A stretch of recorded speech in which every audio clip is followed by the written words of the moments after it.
प्रभु यीशु मसीह की जय हो। सभी को खुदा प्रभु यीशु मसीह के नाम से शालोम। आइए हम दुआ करें। खुदा प्रभु यीशु मसीह, फिर एक बार इस समय के लिए हम तुझे धन्यवाद देते हैं। जैसे कि वचन में लिखा है कि हमारा शरीर परमेश्वर का भवन है और उसको तू तैयार कर और अपने नाम के लिए तू इस्तेमाल कर। खुदा हम अपना प्राण, आत्मा और शरीर तेरे हवाले करते हैं, प्रभु यीशु मसीह के नाम से मांगते हैं, आमीन। मन मंदिर में यीशु आया, दिल मेरा खुशियों से भर गया।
मन मंदिर में यीशु आया, दिल मेरा खुशियों से भर गया। खुदा प्रभु यीशु मसीह जब हमारे दिल में आता है तो हमारा दिल खुशी से भर जाता है। हम पढ़ेंगे पहला कुरिन्थियों 6 अध्याय और 19 और 20। पहला कुरिन्थियों 6 अध्याय और 19 और 20वीं आयत। क्या तुम नहीं जानते कि तुम्हारी देह पवित्र आत्मा का मंदिर है जो तुम में बसा हुआ है और तुम्हें परमेश्वर की ओर से मिला है और तुम अपने नहीं हो, क्योंकि दाम देकर मोल लिए गए हो। इसलिए अपनी देह के द्वारा परमेश्वर की महिमा करो। अपनी देह के द्वारा परमेश्वर की महिमा करो। क्या तुम नहीं जानते कि तुम्हारी देह तुम्हारा शरीर पवित्र आत्मा का मंदिर है। पवित्र आत्मा का मंदिर है, क्योंकि पवित्र आत्मा परमेश्वर का हमारे देह में बसता है और इसीलिए हमारा देह पवित्र आत्मा का मंदिर है जो तुम में बसा हुआ है। जब हम प्रभु यीशु मसीह के नाम से बपतिस्मा लेते हैं और पवित्र आत्मा का दान पाते हैं तो पवित्र आत्मा हम में बसता है, हमारे शरीर में बसता, ऐसा वचन कहता है। और तुम्हें परमेश्वर की ओर से मिला है। और पवित्र आत्मा तुम्हें परमेश्वर के ओर से मिला है। परमेश्वर की ओर से पवित्र आत्मा हमको मिलता है। और तुम अपने नहीं हो। और अब जब पवित्र आत्मा मिलने के बाद हम अपने नहीं होते, क्योंकि दाम देकर क्योंकि प्रभु यीशु मसीह ने दाम देकर, अपना लहू दे करके उसने हमको खरीदा है। क्योंकि हमने उसको नहीं चुना बल्कि उसने हमको चुना है। उसने क्रूस पर अपना लहू बहाया और पापों से हमारी छुटकारा कर दिया है। वो जीवित परमेश्वर है, जीवितों का परमेश्वर है, उसका वचन जीवित है।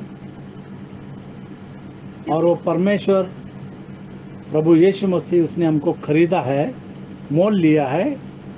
क्योंकि दाम देकर मोल लिए गए क्योंकि हो, दाम देकर प्रभु यीशु ने हमको मोल ले लिया है, इसलिए अपनी देह के द्वारा अपनी देह के द्वारा परमेश्वर की महिमा करो। परमेश्वर की महिमा करो। अपनी देह के द्वारा हमको परमेश्वर की महिमा करना है। हम देखते हैं कि इज़राइल जो है, जब इज़राइल पाप में गिरा, परमेश्वर ने कहा कि 70 साल वो बंधुआई में जाएगा। और जैसे वचन में लिखा उसी तरीके से वो बंधुआई में गए। हम देखते दूसरा राजा 36 22 से 23। दूसरा राजा 36वीं आयत, 36वां अध्याय और 22 और 23वीं आयत। यहाँ पर हम देख रहे खुसरू के बारे में। खुसरू जो राजा है उसकी आज्ञा। जो लोग यहूदा देश में रह गए, जिनको बेबीलोन के राजा नबूकदनेस्सर ने छोड़ दिया, उन पर उसने अहीकाम के पुत्र गदलिया को, जो शपान का पोता था, अधिकारी ठहराया। जब दलों के सब प्रधानों ने, अर्थात नतन्याह के पुत्र इश्माएल, दूसरा राजा 36, इतिहास है। दूसरा इतिहास 36, दूसरा इतिहास 36वां अध्याय और 22 और 23वां वचन।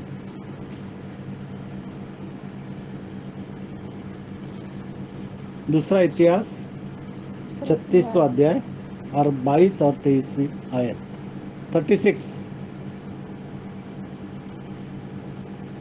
22, 23। और यहाँ पर सिदकिय्याह राजा जो है, हम 11 से 21 में हम देखते हैं कि सिदकिय्याह राजा ने पाप किया। 22, 23। फारस के राजा खुसरू के पहले वर्ष में, फारस के राजा खुसरू के पहले पहले वर्ष में यहोवा ने उसके मन को उभारा हाँ, कि जो वचन यिर्मयाह के मुंह से निकला था वह पूरा हो। इसलिए उसने अपने समस्त राज्य में यह प्रचार करवाया और खुसरू ने समस्त राज्य में यह प्रचार करवाया। और इस आशय की चिट्ठियां लिखवाई। हाँ, फारस का राजा खुसरू कहता है, स्वर्ग के परमेश्वर यहोवा ने पृथ्वी भर का राज्य मुझे दिया है और उसी ने मुझे आज्ञा दी है कि यरूशलेम जो यहूदा में है उसमें मेरा एक भवन बनवा। इसलिए हे उसकी प्रजा के और सब खुसरू से लोगों, परमेश्वर ने कहा कि यरूशलेम में मेरा भवन बनवा। जो भवन गिरा दिया गया है, जिसके फाटक जला दिए गए हैं, और उसको बनवा। इसलिए हे उसकी प्रजा के सब लोगों, तुम में से जो कोई चाहे उसका परमेश्वर यहोवा उसके साथ रहे, वह वहाँ रवाना हो जाए। और 70 साल के बाद खुसरू ने इस आज्ञा को दिया। और उसने कहा कि यहाँ से बाबेल से रवाना हो जाए और यरूशलेम में जाकर परमेश्वर के मंदिर को बनाना। हम देखते यशायाह की किताब 44 में 28। यशायाह की किताब 44 में 28 खुसरू के बारे में यहाँ पर लिखा हुआ है। जो खुसरू के विषय में कहता है, वह मेरा ठहराया हुआ चरवाहा है, वह मेरा ठहराया हुआ चरवाहा है और मेरी इच्छा पूरी करेगा। और मेरी इच्छा पूरी करेगा। यरूशलेम के विषय कहता है, वह बसाई जाएगी और मंदिर के विषय तेरी नींव डाली जाएगी। तेरी नींव डाली जाएगी, मंदिर की नींव फिर एक बार डाली जाएगी। 45 में एक, यहोवा अपने अभिषिक्त कुसरू के विषय में यूं कहता है, मैंने उसके दाहिने हाथ को इसलिए थाम लिया है कि उसके सामने जातियों को दबा दूं और राजाओं की कमर ढीली करूं। उसके सामने फाटकों को ऐसा खोल दूं कि वे फाटक बंद न किए फाटकों में जाए, ऐसा खोल दूं कि वो फाटक बंद न किए बंद जाए। न किए जाए। यशायाह 44 में 28 हमने देखा, फिर एक बार उसको पढ़ेंगे। ठहराया हुआ चरवाह है, परमेश्वर का वचन कहता है कि वह ठहराया हुआ चरवाह है। जो कुसरू के विषय में कहता है, वह मेरा ठहराया हुआ चरवाह है। वह मेरा ठहराया हुआ चरवाह है। चरवाह कौन है? हम जानते हैं कि प्रभु यीशु मसीह कहता है कि मैं अच्छा चरवाह हूँ। यूहन्ना की किताब 10 में 1, यूहन्ना की किताब 10 में 1, जैसे यहाँ पर लिखा है कि ठहराया हुआ यहोवा का चरवाहा कुसरू। मैं तुमसे सच सच कहता हूँ कि यीशु मसीह कहता है कि मैं तुमसे सच सच कहता हूँ कि जो कोई द्वार से भेड़शाले में प्रवेश नहीं करता, परंतु किसी दूसरी ओर से चढ़ जाता है, वह चोर और डाकू है। परंतु जो द्वार से भीतर प्रवेश करता है, वह भेड़ों का चरवाहा है। वह भेड़ों का चरवाहा, और चरवाहा खुदा प्रभु यीशु मसीह है। आगे, उसके लिए द्वारपाल द्वार खोल देता है और भेड़ें उसका शब्द सुनती है, और भेड़ें उसका शब्द सुनती है, और वह अपनी भेड़ों को नाम ले लेकर बुलाता है और बाहर ले जाता है। जब वह अपनी सब भेड़ों को बाहर निकाल चुकता है, तो उनके आगे आगे चलता है और भेड़ें उसके पीछे पीछे हो लेती हैं। और भेड़ें जो है प्रभु यीशु मसीह के पीछे हो लेती है, क्योंकि वो चरवाहा है। क्योंकि वे उसका शब्द पहचानती है। क्योंकि भेड़ें जो है वो प्रभु यीशु मसीह का शब्द, चरवाहा का शब्द पहचानती है। परंतु वे पराये के पीछे नहीं जाएंगी, हाँ, परंतु उससे जो आगे- असली भेड़ है वो किसी और के पीछे नहीं जाएगी। लोग कहेंगे यहाँ पर है, वहाँ पर है, यहाँ आया है, लेकिन लोग जो है उसके चुने हुए वो यहाँ वहाँ नहीं भटकेंगे, क्योंकि वो प्रभु यीशु मसीह की आवाज़ को पहचानते हैं। परंतु असली भेड़ जो है वो चरवाह के आवाज़ को पहचानते, परंतु उससे भागेंगी, क्योंकि वे परायों का शब्द नहीं पराया पहचानती। का शब्द नहीं पहचानती। यीशु ने उनसे यह दृष्टांत कहा, और इसीलिए हमको प्रभु यीशु मसीह की चुनी हुई भेड़ बनना है, ताकि हम हमारे चरवाह की आवाज़ पहचान सकें। ओके, यीशु ने उनसे यह दृष्टांत कहा, परंतु वे न समझे कि ये क्या बातें हैं जो वह हमसे कहता है। और अच्छा चरवाह खुदा कहता है कि अच्छा चरवाह मैं हूँ। खुदा प्रभु यीशु मसीह हमारा अच्छा चरवाह है। जैसे हमने यशायाह 44 में 28 में देखा कि ठहराया हुआ चरवाहा, वचन कुसरू के बारे में कहता है। कुसरू राजा जो बाबेल में है, जो कुसरू के विषय में कहता है, कुसरू के विषय में कहता है वह मेरा ठहराया हुआ चरवाहा वह मेरा है। ठहराया हुआ चरवाह है। क्योंकि उसने यहूदियों से कहा कि तुम अपने देश में जा कर के परमेश्वर के भवन को बनाना, और उसने उनको सहायता और मदद की। और फिर वचन और क्या कहता है 44 में 28, मेरी इच्छा पूरी करेगा। कुसरू मेरी इच्छा पूरी करेगा। 44 में यरूशलेम के विषय में कहता है, यरूशलेम के विषय में कहता है वह बसाई जाएगी, वह बसाई जाएगी, और फिर एक बार बसाई जाएगी। और मंदिर के विषय और मंदिर के विषय में तेरी नींव तेरी नींव डाली जाएगी। डाली जाएगी, फिर एक बार तेरी नींव डाली जाएगी। हम सब जानते हैं कि 1 कुरिन्थियों 3:11,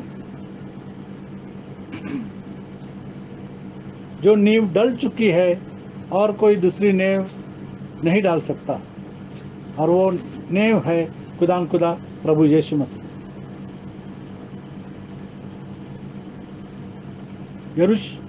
यरूशलेम में नींव भवन की नींव डाली जाएगी, क्योंकि उस नींव को छोड़ जो पड़ी क्योंकि है उस नींव को छोड़ जो पड़ी है और वह यीशु मसीह है, और वह प्रभु यीशु मसीह है, कोई दूसरी नींव नहीं डाल कोई सकता। दूसरी नींव नहीं डाल सकता। और हमारी नींव जो है खुदा प्रभु यीशु मसीह। जिस तरीके से हम जानते हैं कि यूसुफ को भी कंपेयर किया जाता है यीशु मसीह, जिस तरीके से यीशु मसीह ने अपने लोगों को केयर की, उसी तरीके से यूसुफ भी बेचा गया चांदी के सिक्कों पर और अपने भाइयों का उसने उद्धार किया, उनको सहारा दिया जब अकाल के समय में। और हम जानते हैं कि याकूब और सारा घराना को बचाया गया यूसुफ के द्वारा, उस जैसे प्रभु यीशु मसीह उसके लोगों को बचाता है। एजरा की किताब पहला अध्याय और 1 से लेकर के 11 तक। एजरा की किताब पहला अध्याय और 1 से 11। यहाँ पर खुसरू के बारे में लिखा है। फारस के राजा खुसरू के पहले वर्ष में यहोवा ने फारस के राजा खुसरू का मन उभारा, और खुसरू का मन उभारा, उसके मन के अंदर परमेश्वर ने इस बात को डाल दिया कि 70 वर्ष के बाद कि यहोवा का जो वचन यिर्मयाह के मुंह से निकला था, हाँ, वह यिर्मयाह का वचन जो उसके मुंह से निकला था। हम पढ़ेंगे यिर्मयाह की किताब 19:10। यिर्मयाह की किताब 19:10। क्या वचन निकला था यिर्मयाह के मुंह से? क्योंकि यहाँ पर लिखा है कि यिर्मयाह के मुंह से जो वचन निकला था वो पूरा होने के लिए, क्योंकि यिर्मयाह जो था वो परमेश्वर का अभिषेक था। हम पढ़ेंगे यिर्मयाह की किताब 19 में तब 29:10। 29:10।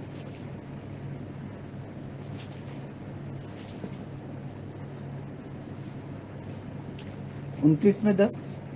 यहोवा यूं कहता है, बेबीलोन के 70 वर्ष पूरे होने पर बाबेलोन के 70 वर्ष पूरे होने पर मैं तुम्हारी सुधि लूंगा मैं तुम्हारी सुधि लूंगा।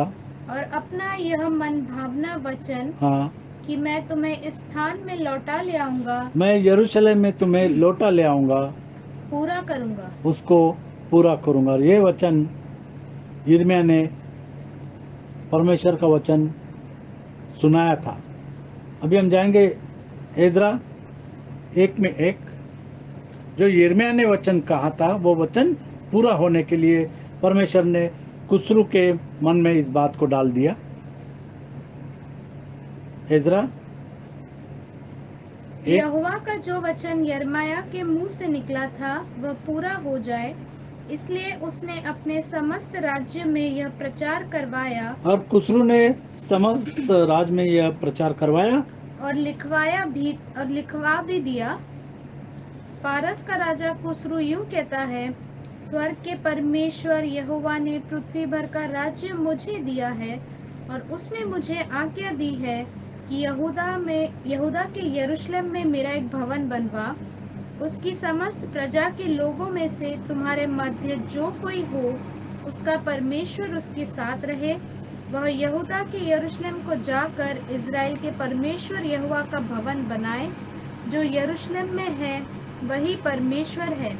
और जो कोई किसी स्थान में रह गया हो जहाँ वह रहता हो, उस स्थान के मनुष्य चांदी, सोना, धन और पशु देकर उसकी सहायता करे उस भवन बनाने के लिए। और इससे अधिक यरूशलेम स्थित परमेश्वर के भवन के लिए अपनी अपनी इच्छा से भी भेंट चढ़ाए।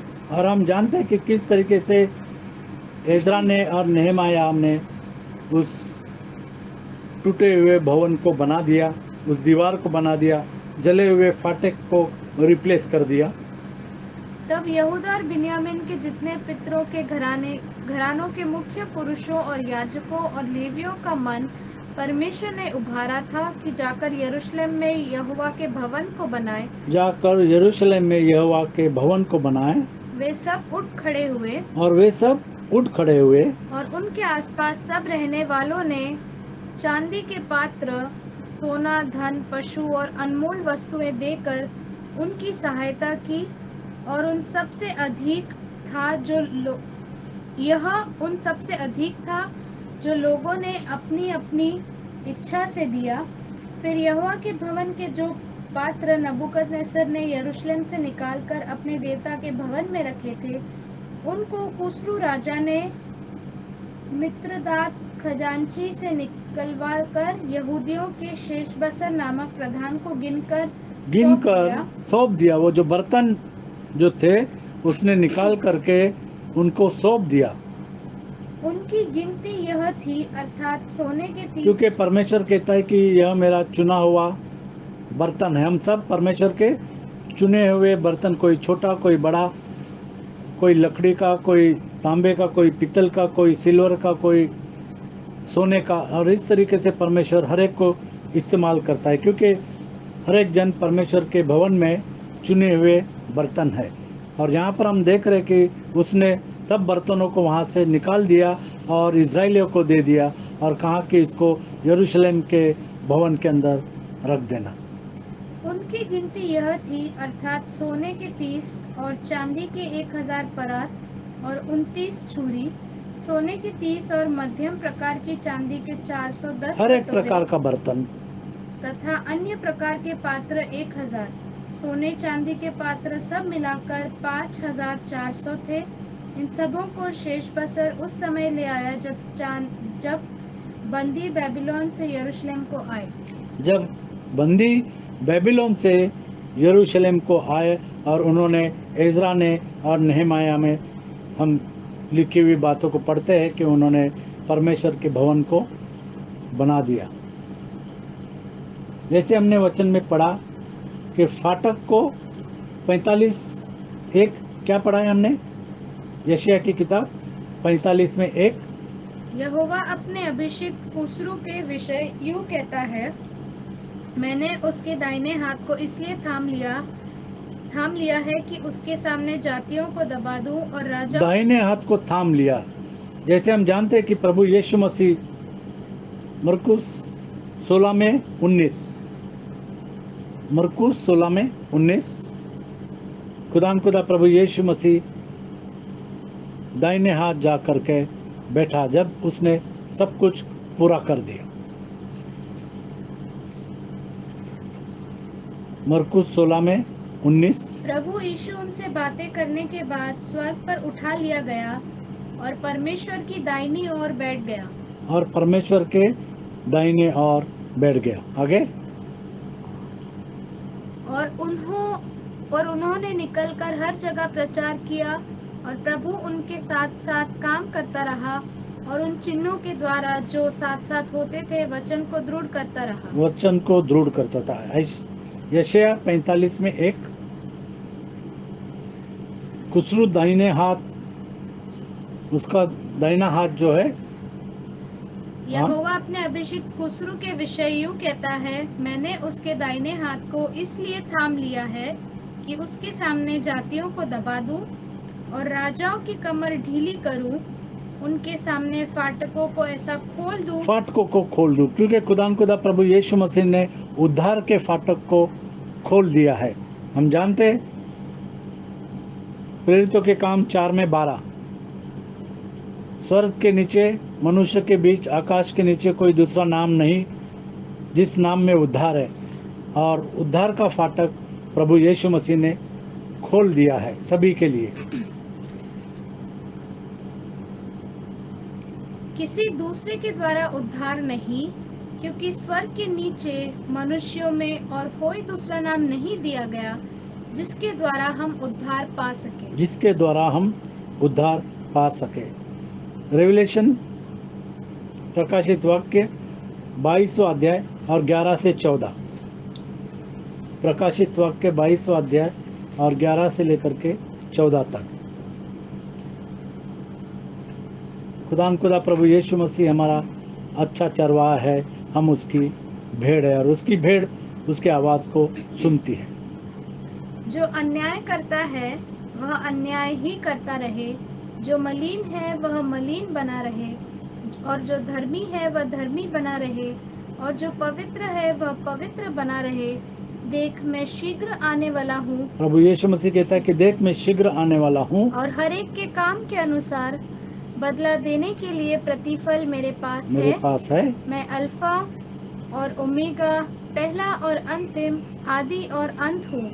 धन्य वे हैं जो अपने वस्त्र धो लेते हैं। धन्य वे है जो अपने वस्त्र धो लेते हैं। किसमें धो लेते हैं? प्रभु यीशु मसीह के लहू के द्वारा अपने पापों को धो लेते हैं। जैसे पौलुस को कहा गया कि उठ और अपने पापों को धो डाल, प्रभु यीशु मसीह के नाम का बपतिस्मा ले और अपने पापों को धो डाल। आज ज़रूरत है लोग उठे और अपने वस्त्र को धो डाले, प्रभु यीशु मसीह के नाम का बपतिस्मा ले करके अपने पापों को धो डाले। धन्य वे हैं जो अपने वस्त्र को धो लेते हैं। धन्य है वह जो अपने वस्त्र को धो लेते हैं, क्योंकि उन्हें जीवन के वृक्ष के पास हाँ। आने का अधिकार मिलेगा। क्योंकि उनको जीवन के वृक्ष के पास आने का अधिकार मिलेगा, और वे फाटकों से होकर नगर में प्रवेश करेंगे। नगर में प्रवेश करेंगे। फाटकों से होकर नगर में प्रवेश करेंगे। वो फाटक कौन है? खुदा प्रभु यीशु मसीह। यूहन्ना की किताब, यूहन्ना 10 में 7 और 9। यूहन्ना 10:7, 10वां अध्याय और 7वां और 9वीं आयत, 7वीं और 9वीं आयत। तब यीशु ने उनसे फिर कहा, मैं तुमसे सच सच कहता हूँ, भेड़ों का द्वार मैं हूँ। भेड़ों का द्वार मैं हूँ। प्रभु यीशु मसीह कहता है कि भेड़ों का द्वार मैं हूँ। द्वार मैं हूँ, यदि कोई मेरे द्वारा भीतर प्रवेश करे तो उद्धार पाएगा, और भीतर बाहर आया जाया करेगा और चारा पाएगा। 9 और चारा पाएगा। और जैसे हमने रिलेशन की किताब में देखा कि वो फाटक प्रभु यीशु मसीह। 14, धन्य वे हैं जो अपने वस्त्र धो लेते हैं, प्रभु यीशु मसीह के नाम का बपतिस्मा लेते हैं, क्योंकि उन्हें जीवन के वृक्ष के पास आने का अधिकार मिलेगा। और वे फाटकों से होकर और फाटक हमारा खुदा प्रभु यीशु मसीह है, और हम नए यरूशलेम में प्रवेश कर सकते हैं और फाटकों से होकर नगर में प्रवेश करेंगे। नगर में, और वो नगर जो है नया यरूशलेम, उसमें हम प्रवेश कर सकते हैं। तो आज ज़रूरत है कि जिन्होंने प्रभु यीशु मसीह के नाम से बपतिस्मा नहीं लिया, वो प्रभु यीशु मसीह के नाम से बपतिस्मा ले, अपने वस्त्र को धो ले और फाटक से नगर में प्रवेश करें। जैसे हमने पढ़ा कि हमारा शरीर परमेश्वर का भवन है। यहाँ पर हम देखते हैं कि 70 साल के बंदुआई के बाद उन्होंने इज़राइल ने जा कर के परमेश्वर के भवन को बनाया। 1 कुरिन्थियों 3 अध्याय 16 और 17। 1 कुरिन्थियों 3 अध्याय 16 और 17। क्या तुम नहीं जानते कि तुम परमेश्वर का मंदिर हो? और परमेश्वर का आत्मा तुम में वास करता है। यदि कोई परमेश्वर के मंदिर को नष्ट करेगा तो परमेश्वर उसे नष्ट करेगा, क्योंकि परमेश्वर का मंदिर पवित्र है और वह तुम हो। और इसीलिए हमको हमारे शरीर को पवित्र रखना है ताकि इस भवन में परमेश्वर वास करे। 2 कुरिन्थियों 6 अध्याय और 14 से 18। 2 कुरिन्थियों 6 अध्याय 14 से 18। हमारा शरीर परमेश्वर का भवन है, परमेश्वर का मंदिर है, और परमेश्वर का आत्मा इस शरीर में वास करता है। अविश्वासियों के साथ असमान जुए में न जुटो, क्योंकि धार्मिकता और अधर्म का क्या मेलजोल? या ज्योति और अंधकार की क्या संगति, और मसीह का बलियाल के साथ क्या मसीह का लगाव, बलियाल के साथ क्या लगाव है, या विश्वासी के साथ या विश्वासी के का साथ अविश्वासी का क्या नाता है। तो जो अविश्वासी है उनके साथ हमारा कोई भी नाता नहीं है। जो अविश्वासी है, जो विश्वास नहीं रखते कि प्रभु यीशु मसीह के नाम से बपतिस्मा लेना है, उनसे हमारा क्या नाता है, परमेश्वर का वचन कहता है। जो अविश्वासी है उससे विश्वासी का क्या नाता है। जो विश्वासी है वो इस बात का विश्वास रखते हैं कि खुदा प्रभु यीशु मसीह के नाम का बपतिस्मा सच्चा बपतिस्मा है, और एक ही परमेश्वर है, और हमारे पाप धुले जाते हैं खुदा प्रभु यीशु मसीह के लहू के द्वारा। और इसीलिए प्रभु यीशु मसीह के नाम का बपतिस्मा लेना बहुत ज़रूरी है। और मूर्तियों के साथ परमेश्वर के मंदिर का क्या संबंध, क्योंकि हम तो जीवते परमेश्वर के मंदिर हैं। क्योंकि हम तो जीवते परमेश्वर के मंदिर है, जैसा परमेश्वर ने कहा है, हाँ, मैं उनमें बसूंगा, परमेश्वर कहता है कि मैं उनमें बसूंगा और उनमें चला फिरा करूंगा, और मैं उनका परमेश्वर हूँगा, और मैं उनका परमेश्वर हूँगा, और वे मेरे लोग होंगे, और वे मेरे लोग होंगे। इसलिए और आज खुदा हमारा परमेश्वर है, और हम उसके चुने हुए लोग हैं। वो हमारा चरवाहा है, हम उसकी भेड़ है।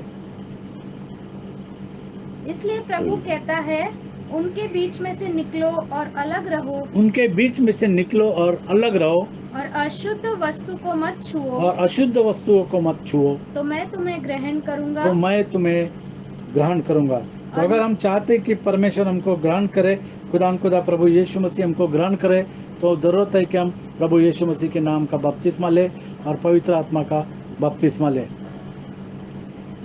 और मैं तुम्हारा पिता हूँगा, और मैं तुम्हारा पिता हूँगा, और तुम मेरे बेटे और बेटियां और होगी। तुम मेरे बेटे और बेटियां होगी। तुम मेरे बेटे और बेटियां होगी।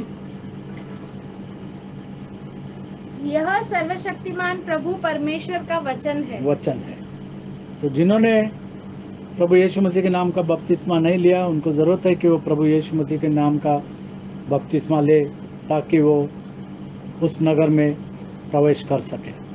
रीना से कहूँगा कि दुआ करें। हालेलुया, धन्यवाद प्यारे प्रभु जी, धन्यवाद करते हैं कि तू हमारा चरवा है। और जब तू हमारा चरवा है तो जैसे दाऊद कहता है, यहोवा मेरा चरवा है, मुझे कुछ गति नहीं होगी। वो हमारा द्वार है प्यारे प्रभु जी। तू कहता है कि जो द्वार से प्रवेश करता है वो अनंत जीवन प्राप्त करेगा। जैसे हमने प्रकाशित वाक्य में भी पढ़ा है कि दरवाजे से, अगर हम सही दरवाजे से प्रवेश करेंगे तो हम जीवन का मुकुट पाएंगे। और हाँ प्यारे प्रभु जी, तूने कहा है कि मैं उसके साथ भीतर आया जाया करूँगा, और मैं उसके साथ भोजन करूँगा और वो मेरे साथ। हाँ प्यारे प्रभु जी, जब हमारी सहभागिता यीशु मसीह के साथ है और जब हमारी नींव यीशु मसीह है, तो हम स्वर्गीय राज में प्रवेश कर सकते हैं। हाँ प्यारे प्रभु जी, तू कहता है, देख मैं द्वार पर खड़ा हुआ खटखटाता हूँ, और यदि कोई अपने हृदय के द्वार को खोलेगा तो मैं उसके साथ भीतर आऊँगा और उसके साथ भोजन करूँगा और वो मेरे साथ। हाँ, आज प्रभु हम में से हर एक के साथ वास करना चाहता है। वचन में लिखा है, क्या तुम नहीं जानते कि तुम परमेश्वर का मंदिर है और परमेश्वर का आत्मा तुम में वास करता है। यदि हम इस मंदिर को नाश करेंगे तो प्रभु हमको भी नाश करेगा। ज़रूरत है कि हम इस देह को, इस मंदिर को पवित्र रखें, और जैसे कि वचन में लिखा है, यीशु मसीह के नाम से बपतिस्मा लेकर क्योंकि जैसे जितनों ने यीशु मसीह के नाम का बपतिस्मा लिया है उसने यीशु मसीह को पहन लिया। हम यीशु मसीह को पहनकर पवित्रता के साथ तेरी नज़दीकी में बढ़ने वाले हो सके और स्वर्गीय राज्य के अधिकारी होने पाए। हाँ प्यारे प्रभु जी, तो हम में से दया, हर एक पर दया कर, अनुग्रह कर। हम यह संदेश गलती से नहीं सुन रहे, लेकिन प्रभु ने आपको नियुक्त किया है कि इस वचन को सुने।